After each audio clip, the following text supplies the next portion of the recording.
professors were all new, so we had to just make our own opinions about them.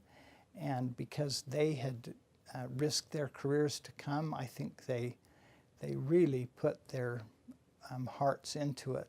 And so it was a fun experience. I particularly liked Dale Whitman.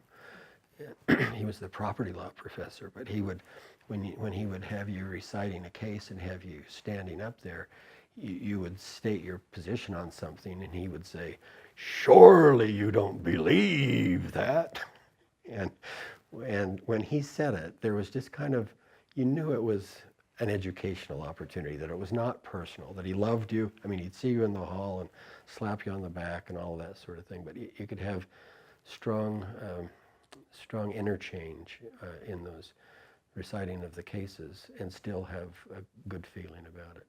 We were probably amazingly presumptuous in our dealings with the faculty. We didn't know that you didn't just walk down to their offices and complain and so on.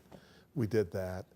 I remember going with my friends to complain to Rexley about our second year curriculum. You know, we said it's too narrow, too few classes, and it's too dry.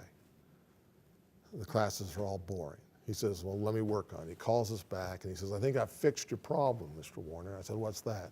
He said, "With one class, we've fixed your problem." He said, "We're adding water law."